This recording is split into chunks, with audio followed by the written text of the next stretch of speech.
Welcome back to another episode of On the Spot Sports. And before we get to our guest today, we have a big shout out for Living Sisu. Living Sisu is a platform and app that wants to give you all the tools to have success in your sport. Their main objective is to activate your lifestyle. So it's for active people. Enjoy discounts at companies like BioSteel, 30% off, Body Logics, the Goalie Guild. All his books are discounted. Roan, Lululemon for men, 20% off. Online stretching programs with Eccentrics, 1 full month free. They got super silent massage guns, 20% off those. And it's a great quality. It's way less expensive than a Theragun, and it's great quality. So there's so many more discounts that you guys will need to just become a member to see. So they want to provide you with anything you need for success. So come join the community. I'm a part of it. A bunch of other athletes are a part of it. So it's free to join. It takes 20 seconds to get exclusive offers to your sport, and it's definitely worth it. So do us a huge favor and go sign up for Living Sisu's membership. It's free, takes 20 seconds. So go do it, and we'll see you there. Living Sisu is a great company. We know one of the co-founders, Zach Fricali. He's a great guy. He's the co-founder. He does a lot of live streams on Instagram at Living Sisu, with a bunch of elite athletes, and you learn a lot from like the athletes' determination, their resiliency, everything to what made them become successful. So it's been a great experience so far. So go on. I'm gonna leave the link in the description. So go sign up.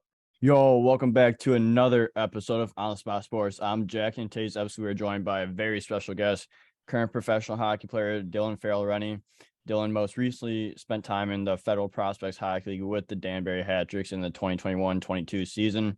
Dylan played in the NA3HL, NA3EHL, and the GMHL for junior hockey, and spent 2 years of ACHA college hockey with Central Maine Community College. So this is gonna be a fun episode. Been excited to have you on for the last couple weeks since we've tried to schedule this. So it's going to be a fun one. But welcome to the show, Farrell Reny. Thanks, man. Thanks for having me. Yeah, no problem. How's everything with you? I know it's been a long journey, especially this year. So like, how's everything holding up for you? Everything's going good. I got a newborn, so that's definitely a full-time job in itself. Oh yeah. But just trying to find a job out there to, find a team that needs a guy like me, and it's part of the business. So it's definitely been a journey this year, but it's definitely not for people who don't love the game. So if you love the game, you stick to it and try to find a spot. And that's basically where we're at right now. So Yeah, absolutely. Well, first off, congrats on the newborn. Must be exciting and just a lot of work, but you're never off now. Dude, she's buzzing more than I am, dude. She's crazy. So yeah, she's a good one. She's a good one. So yeah, that's unreal. That's great news for you and your family. Just congrats on that. And then thank you. Thank you. Yeah. So like let's start. I want to start like in your youth hockey days a little bit here, and because I like to go in youth hockey, junior hockey, and like bringing back like all the like good memories from when we first started playing the game we love. So you grew up in South Portland, Maine. So like, what was it like growing up in Portland? It was pretty cool. I had a lot of good friends, and I was in a pretty big neighborhood where a lot of the kids actually played hockey, so that made it a lot easier. I didn't start like organized hockey until about like 8 years old. I was a pretty solid baseball player, actually. Really good catcher, and I had that on my mind as what I wanted to do with my life, but hockey soon came in. My first memory of hockey, where it really kicked into starting to go full board, was I went to a Flyers Bruins game, and I've always been a Broad Street Bullies fan. Dave the Hammer Schultz is a guy that I idolize and love. And I just thought it was like, wow, this is so crazy. Like, can't run out of bounds. It's like so action packed. You know what I mean? Like, guys are skating like 20 miles an hour on the ice. Boys are buzzing out there. It was just so surreal. And like hearing all the fans and stuff like that, I instantly fell in love. And I think the next week my stepdad got me signed up, and I'd been skating before that. Most of my family's from Canada, St. Leonard, New Brunswick, and so hockey's been in the blood for a while, and it's just been it was instant, honestly. Once I hit that ice, it was just like 10, 11 months out of the year. It Yeah. was, my dad wasn't pushing me or anything. It was more of me just wanting to play. It was just hitched instantly. So Yeah, that's awesome to just get your youth hockey day started and getting like the love of the game, because like especially like in Portland, Maine, like I've heard like the views there are like are surreal, and like every dude, they're like unbelievable. it's an outdoor place, so like I would Oh imagine yeah. like a bunch of ODRs going and just everything like that.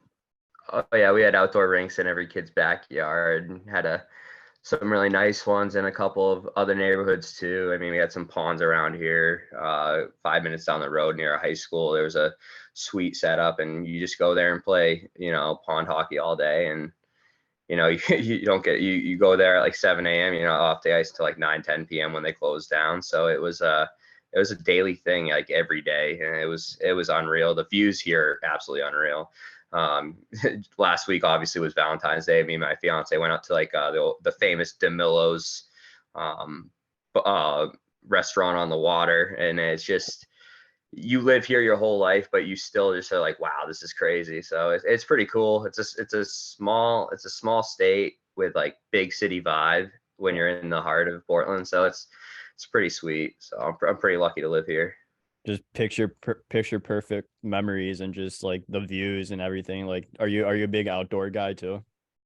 Oh yeah, I mean in the summer I'm out fishing. Or up on the we go up north, where my fiance's from, right on the Canadian border. We go fishing and hunting and stuff like that. I mean, obviously hunting in October, but this was really the first year I actually got to go hunting, because I wasn't cleared to play yet.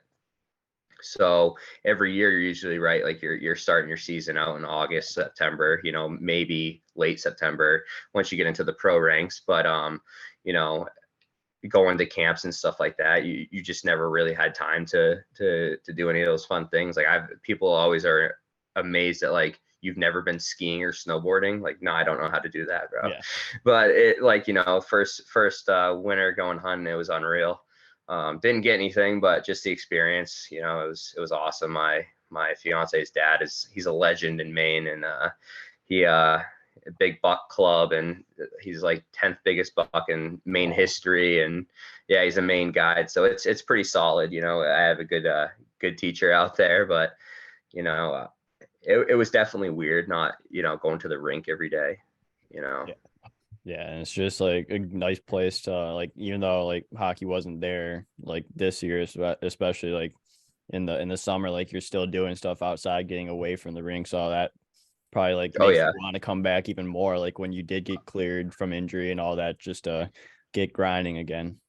Honestly, dude, like you couldn't have said it any better. Like, I feel like we're in another COVID year, because I'm just trying to play, and Yeah. doing everything I can to play and to be ready to play at any time, any call. But it's just, I mean, as you know, I mean, you've been to a bunch of camps and tryouts, and honestly, it's a numbers game. Yeah. And the later we get into the season, teams are getting more solidified with who they have, and it's harder for guys like me to get in there and show my value to the Yeah. team, and why they should bring me in, a guy like me in, because I do the small stuff. I'm not a guy that shows up on the score sheet a Yeah. lot. So, you know, Just getting the dirty work and the little details that get your teammates to get those chances to score and all that. it's just crazy, because I mean, I've lost 6 teeth from puck, and I got punched in the face. Actually, my first ever pro game, Steve McIntyre um, punched me in the mouth, and my teeth crumbled like nothing. He was playing for Carolina, I was playing for North Shore, and it was just a little scrum, and he just popped me, and I was just spitting out granules of teeth. And I was just like, well, if I could take a punch from this guy, I'm sure I could take a punch from pretty much anybody. And so, Yeah. gotta love those times. But Oh yeah. Oh yeah. I definitely like have like similar or not like a hockey story with that, but like similar like with like my teeth like just crumbling. Like I was in gym class in like my sophomore or junior year of high school, and we're playing like this basketball, volleyball, like soccer combined game with a volleyball, and like some kid just kicked the soccer or the volleyball straight to my teeth from like 5 feet away, and like the teeth just my part of my tooth it just instantly like I was just spitting grains out. Like it literally Uh, went like it was done before like you could even spit anything out. Like it was I definitely know the feeling there. yeah, my dentist isn't too happy. I just actually, what was it, 2 weeks ago, got my front tooth fixed. I had a pretty nice chip in it from a punch. So finally just got that fixed, and he was like, "Do you wear a mouth guard?" And I was like, "Nah." I something with my breathing. I can't wear a mouth guard Yeah. while I'm playing. I don't know. It's just the way I breathe on the ice. But he's just like, it's the same old thing every time. So Yeah. I don't I wear a mouth guard now, especially since I chipped like 9 of them and I don't want to pay for any more dental work. So might as well yeah. put the mouth guard in just even though I don't really like it, but protects my teeth and it saves me some money. Yeah. Yeah, luckily I got a good dental plan here, so and they're pretty good with me. They've had like my older brothers and sisters and stuff, so they work well with us here, and you know it's a good family dentistry to go to. So Yeah, keeping that them in business, they yeah. could only have me as a customer, as a patient, and they'd still be in business. So Oh it's yeah. it's great. Oh yeah, that's the best part. You're the one keeping them in business if it comes down to Oh, absolutely. Yeah, that's why they love seeing my phone number pop up it. when it's time to get the teeth fixed. So Oh yeah. But then you go on through youth hockey and you go into high school a little bit and then you go into juniors. Like what was high school hockey like for you? well, actually, like speaking on my resume, there's a lot of like stats missing because I went out just a little bit on the juniors. I went out to Tillsonburg, Ontario, and my name was spelled incorrectly. Oh. So that It was screwed up your spelled elite with an prospects. it was spelled with an E and one L. And Oh, Torgy tried getting this fixed, but there was like no proof because the yeah. team no longer exists.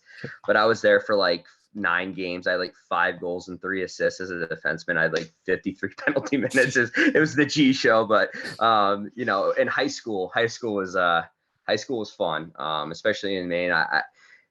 High school hockey in the state of Maine has definitely gone down a lot because of all the junior teams popping up around New England. Like all the really good, reputable, valuable players are all playing juniors. Yeah. They're all like getting recruited, getting looked at early.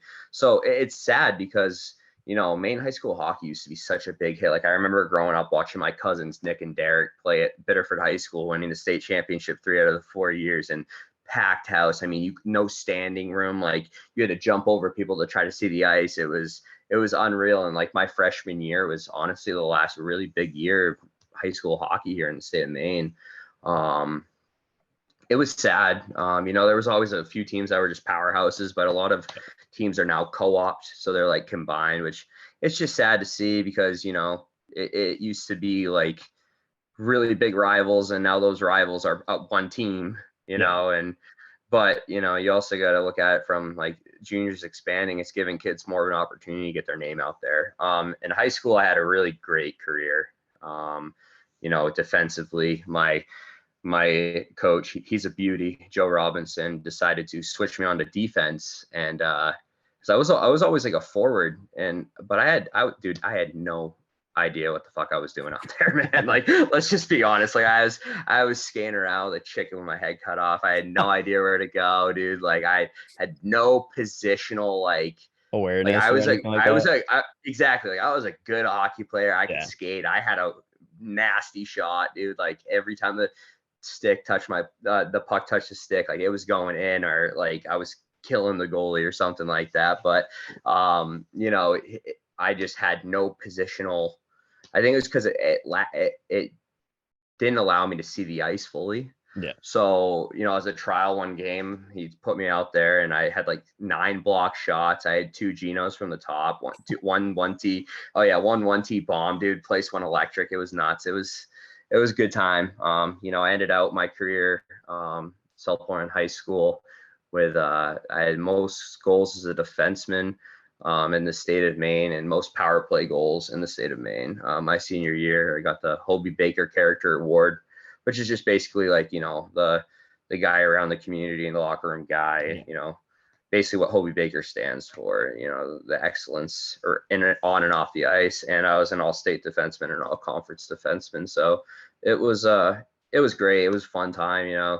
I think I miss it. I wish I could go back and play high school hockey with my friends. Again, you miss it, but juniors came about, and that was even better. So Yeah, you brought the offensive power to defense and literally blew up the entire high school ranks and well, just dude, getting points. It's weird, dude, because like I hit I was huge, dude. Like kids were so little compared to me, man. Like I was like 5'11", 200 pounds in like ninth grade, dude. I was like putting up like 225 on the bench. Like I was getting jacked, and these kids were just like, who the hell is this kid? Like, Oh, I don't want to go against this guy. And then I was just like, I stopped. Like I just stopped right there. And now like my little brother, who's absolutely disgusting at hockey. I mean, the kid could go Division I. He's playing some really good AAA hockey right now. He's like 6'1", $185. Like kid's just pure shred. I'm over here at like 220, 5'11". You know what I mean? So it's I wish I got up to about like 6'1", 6'2". I think my situation would be a little different if I was that height. But yeah, it was great for the time being until now. But yeah, you just got to deal with whatever the cards were dealt with you and just go from there. Yeah, exactly. You just got to roll with the punches. I was listening to one of your podcasts earlier, Chris Versteeg. The guy's a beauty. Oh, so yeah. certified beauty. Tiny guy, made it in the NHL. Absolutely. He made it into the NHL as short as he was, as small as he was, and it was just, there's still opportunity there. So yeah, if you're good enough, opportunities are gonna find your way one way or another. It may take a while, but they're eventually gonna come. Yeah, I mean, I'm not. I'll probably never make the NHL. That's come and gone. But definitely would still like to play a couple more seasons if possible. Professional hockey before I hang them up and go into the coaching route. So. Oh yeah, absolutely. So then after your high school career comes to an end, you go on to play juniors in the NA3 EHL, where you start off with the Maine Wild. So what was that first year of juniors like? Especially like you have to get used to like the junior lifestyle is a whole different lifestyle of hockey and life. So like, what was that first year like? That was an interesting year. 18, 19 years old, living in a hockey house on the beach. No one, everyone's irresponsible. It was weird. It was definitely, it was a big jump skill wise. Even in the NA3E. I mean, I played against guys like Steven Mundinger, who went on to play at UMaine, and I'm pretty sure he's the tallest goalie in NCAA history too. Yeah, he was monstrous when I played against him in New York, and I played against Nicholas Backstrom's cousin, who was absolutely disgusting, and the kid went on to play in the Null, and now he's playing in like Division II Sweden, like tearing it up over there. But there was a lot of good players, and at that time, the best league to be in, besides obviously the U show, was EHL, believe it or not. I was really surprised by that, but had a few looks at the EHL with the Boston Junior Rangers, which was pretty cool during that season. But my coach, I had two really good coaches with juniors, Mike Tenney and Jack Lowry. Jack Lowry actually made the 1980 Olympic hockey team, U.S. hockey Olympic team, but he got sent home due to some like internal issues with one of the investors for the team, because he had an issue with his son, I guess. And he played at BU. The guy's insane. Like, still keep up with Jacko to this day. Like, he's a beauty. He's coaching in Vermont, and he's doing well over there. But they put me as a forward, like, and I kind of understand it because we had 5 really solid defensemen on our team. What we lacked was scoring, and I was confused as to why they didn't shop around for more scoring. We had one kid from Budapest, Hungary. His name was Noel Fisher. Kid's nasty, absolutely disgusting. Probably one of the craziest kids I've ever played hockey with. He had no business being in that league. Like, Yeah. I don't know why he was. Like, he didn't pay a dime for anything. Like, and I don't even know if I'm supposed to say that, but Maine Wild doesn't exist anymore. Kid didn't pay a dime for anything. Yeah. You know, but he should have been like in the U show. He was just disgusting. But it was a weird transition because I was used to having it so just like I guess I don't really know the word other than it didn't feel as organized as high school did that first year. I guess because we had more free time and I didn't have I didn't have the responsibility of going to school and, doing my homework and so on and so forth. I just had to be at the rink at 10 a.m. and I was done by 12. I'd hit the gym, be done by 2, and that was basically it. So it was definitely a weird transition period for me. Yeah, and like when you go up like the junior hockey ranks and all that, and like you just, especially like the pro ranks too, you realize how many good players that are in the game of hockey that don't even have a place to play, especially like in the last couple of years too. Like there's so many guys available that they're not even playing with a team right now and they're just training. So it's just crazy to think, just even like going from like the EHL to the USHL and just like stuff like that. It's just crazy how big of a difference and a big of a jump those like different like scenarios can be. Oh, absolutely. I mean, it's all about what you put into it. It's all about who Yeah. and it's all about being at the right place at the right time. If you work your bag off every day, but you don't have the best skill, but you got a guy on the team that has insane skill but doesn't work hard. I mean, you're 9 times out of 10, the guy that works hard is going to be taken over the guy that just has skill because skill can only take you so far. And that was the big difference in the league I was playing in compared to the higher leagues was that a lot of the guys that had skill on my team or in my league didn't work hard. And guys like me who were at like the bottom of the totem pole worked like their bag off because they wanted to be there. They wanted to be better. And then there are guys in like the higher leagues who are just absolutely disgusting who work their bag off. So it's like, that's why those guys get those opportunities and I'm a true believer in good karma still to this day. I work hard. I'm a good person on and off the ice. I love, helping out in the community. I did that a lot with the Maine Wild, with the Tillsonburg Hurricanes. I did a lot of stuff with kids at school and, going to Barbara Bush Children's Hospital here in Portland, just to give my time to those who aren't as fortunate as I am, where my biggest concern is, how did I do that night? And these kids are fighting for their life type thing. So I look at it that way. Like I bring that to my resume for owners to understand, like, hey, I'm more than just what my EP says. So Yeah. And just like going to like different camps this past summer, like a lot of the coaches like were like hard on like gotta be like good in the community, have good like be a good character, be like don't be like swearing up a storm when you're not at the rink or just like when you're around everyone, just like just being a good person within the community and not being able to, and like that just proves that like you don't have to be the best player, but like if you do like your other parts outside of the game, like you could get a chance that way as well. Oh, absolutely. I mean, the old Carolina Thunderbirds coach, Andre Nietzsche, was giving me a look before I had shoulder surgery. And he was bringing me in. And I drove all the way down to Winston-Salem. And the reason he brought me in, my resume like had been missing like 40 total points from ACHA. High school wasn't even added.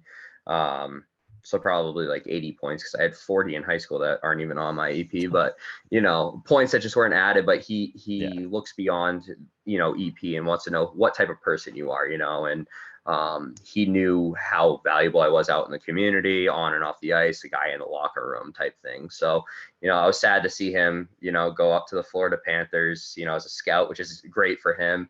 But when I was down there, I drove down there, got in around like 8 o'clock. It was about a 16-hour drive, left around like 3 o'clock in the morning, got down there, and then next day went and met with them, had a great conversation, and then my grandfather passed away. So I had to fly home and missed that season and ended up just having shoulder surgery. And then we had COVID year. So that's where things stand right now. Yeah, I feel like been a I'm in another COVID year. wild last few years, huh? Yeah. Yeah. Yeah, So but before we jump into pro here a little bit, you were in the NA3 for a little bit more with the East Coast Minutemen and the LA Fighting Spirit, and then obviously with the Tilsonburg Hurricanes, as well as like you spent some time in the ACHA too, as Central Maine Community College. So what were those years like, especially going from ACHA to the NA3, even like throughout the year? it was actually it was fun because a lot of guys that I played with at Maine Wild actually went over to Central Maine. I was going to go back to the Wild for a second year. If I didn't make, I had an option to go try out in the OJ for the Trenton Golden Hawks. I had skated with them on a summer team in the Chowder Cup, and they really liked me. And all I had to do was, it's like $1,500 for the year, and then I just had to pay for my billeting. But I ended up taking the school route because I had a bunch of birds in my ear saying, go to school, like, you get to play hockey there, you get your education, so on and so forth. It was a pretty smooth transition, pretty much the same caliber of hockey as the NA3. A lot of tier 3 junior hockey players were playing there. The Minutemen, it was actually funny because they used to be like one of our rivals, along with the LA Fighting Spirit when I was with the Maine Wild. They just needed a player for the day, and I knew Neil, the coach. So he took me and a couple of the college guys to come play against Maine, which was quite funny because I still had a bunch of buddies on Maine playing then. So I was just chirping them the whole time. And got a little target on your back then. Oh no, actually it was easier. Like that was probably the easiest game I've ever played. It was so easy. No one came around me. Like I had a short fuse back then, so but and then the LA Fighting Spirit, that was an interesting time. I met a lot of cool people. Cam Robichaux was the acting coach at that point. The head coach had just lost his wife to cancer, which was a terrible thing. I only got to be around him for a game and a half. Pretty much. It was short stayed, but it was right down the road from college. We were on break, and they needed a couple players because a few were injured. So I went in and just blocked shots and did what I needed to do in the time I was there, and had a couple crappy games, but it was what it was. There's a lot of good players on that team that shouldn't have been in the NA3, but they were stacked, and it was a nice atmosphere. I mean, if you know anything about hockey in Maine, it's all Lewiston. They're crazy about hockey. So it was a good time though. College was fun. Met a lot of really good friends. A couple of groomsmen in my wedding party are from college, so it's pretty cool. So yeah, that's awesome, especially like all the people you meet throughout like sport and throughout like college and all that. Like it's such a small world, a small circle, especially in the hockey world. Like everyone knows someone that you might know, and then the other person might know. So it's just a small like just everlasting circle that just keeps going round and round. Oh yeah, I mean, I'll always forever be friends with pretty much all the guys I played juniors with, especially from the Wild. So, I keep in touch with a lot of them. Where a few of us are in a group chat still to this day and do like a fantasy hockey and a lot of chirping in that. But it's been pretty cool. So Good times. That's for sure. Oh, absolutely. Yeah, but like, what were some of the biggest things you learned, especially throughout juniors and college, that you took into your pro game when you did get a shot with the North Shore Knights in the Fed? Well, a lot of it was just understanding that even in the Fed, from ACHA, because we were independent, so we were playing a lot of ACHA Division I teams. Yeah. At that time when they first started, like I was on the first ever Mustangs team. So we were playing like Harvard, and we played like UNH, and we played UConn, and played a bunch of teams like UMaine, that were ACHA Div 1. So like a lot of good players, and it was pretty fast. But just adapting to that speed, going up into the North Shore Knights. I mean, we went up against probably one of the best teams around at that time. They had Jay Krupp, Petrantonio, they had Bunner, Just they had a legends in the bunch of Fed. guys. They had Kelly Curl in net, like they had Jay Kenny, they had Steve McIntyre. Like my first ever pro game, I'm playing against Steve McIntyre and lose teeth. Like that's ironic. Like that's just awesome. Like that's a great story. But it was just honestly adapting to the speed. They used me as a forward as well. Was kind of bummed out about that, but Radislav Konechny, Rad's a good guy. He he was a player coach at the time, so they gave me an opportunity to really break into the league and kind of get a cup of coffee up there and see what it was about, and it was great. So Yeah. definitely memories I won't forget. Oh yeah, absolutely. It's like, what was that first game like? That like step down professionalized during like warm ups and just being able like to see everything, like see your dream of playing pro hockey come alive. Dude, honestly, yeah, it actually started with like that morning skate. We had like a morning skate at like 10:30 a.m. And then right after that, we had like lunch provided by, and Carolina Thunderbirds, like they are class A, like organization. I can't say enough good things about them. Their fans are phenomenal. I'd love to play in Carolina. Torgie's tried to talk to Ruts to get me in there. But obviously it's a numbers game at this point. But I can't say enough great things about the city, and the away team. They were really respectful, really great hosts. The fans were true and passionate about their team. So it was everything I dreamed of happening. And it was just awesome. I got to play 2 games there and, got to get to know some of the other players from the other team, and it was great. So, want to change it for the world. Yeah, that's awesome. Just great memories to have. And then you go a couple of seasons without playing hockey, and just you got injured with your shoulders. Like, what was that like rehab process like, and just go through the odds of just coming out like on top and then playing in a Fed game later? Absolutely. So a little backstory on that. After that year, they held a free agent tournament, or like a free agent camp in Toronto, for the Fed. And that was the year the Elmira Enforcers were coming into town, like becoming a thing. And I had Brent Clark on the bench with me, and I absolutely lit up this kid. And this was during the practice session. I like hip checked this. I killed him. He was dead. Like he wasn't like moving. Yeah. And Brent Clark was like, "Who just made that hit?" And I raised my hand. He was like, "That's what we fucking are looking for. Like we need players to start stepping up, stop being buddy. I'd step on Timofeyev there. A bunch of guys were there that were very big names in the Fed at the time. And so I ended up getting signed by Elmira. And then Elmira traded my rights for Glenn Peterson and Ahmed Mofuz to Danville. And I was excited to go to Danville. I heard great things about him, Justin Bronson, Mo Levesque, all of them. And one of the head coach at the time, his name was Paul McLean. He called me and was like, "Yeah, well, I'll send you over the itinerary." And I never heard back from the guy. So my agent at the time was like calling him, blowing him up. Like, dude, the kid's driving down. I think I was like 4 hours away when I got the phone call from him saying like, "You've been released. Like you can go talk to other teams." And I was like, "Oh, all right." Already So, almost there, and just got yeah. released.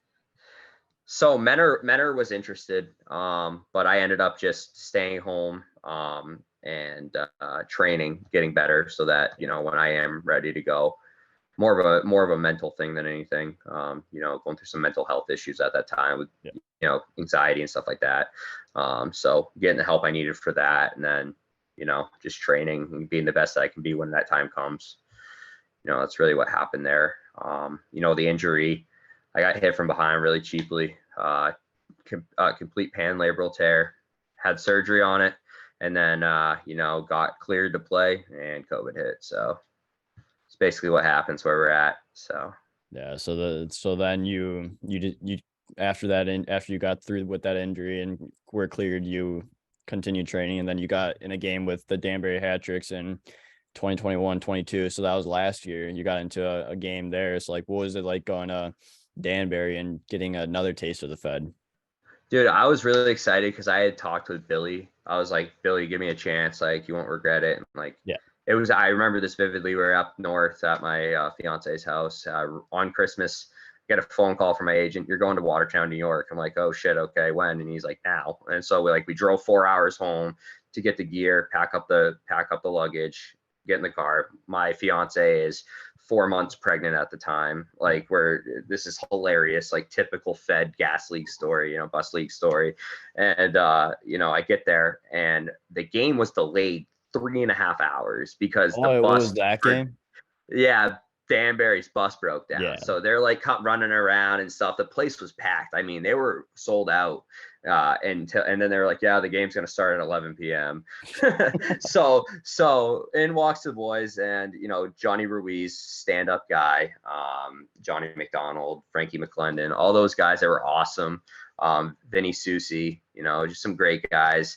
Me and this other kid, Channing Gorskak, were the two rookies there for the weekend. And I know we're running out of time here, but he, in walks Dave McIsaac, the Danbury Trashers old captain. He's the coach.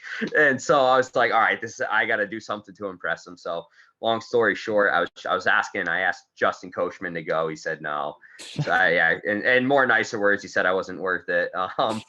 And then Rocco DiCostanza decided to go at Aaron Atwell, and I took matters in my own hands, and I thought he had dropped his gloves, and he ended up not, and so I stopped, but I broke my hand on his helmet. Oh. So that was it for the year. That was it. But hey, you're still training, you're still grinding, and trying to get on a team coming up soon. But to cap things off, like it was a blast. Thank you again for coming on the show. I really appreciate your time, and I want to wish you the best of luck, and hopefully you get on a team here soon.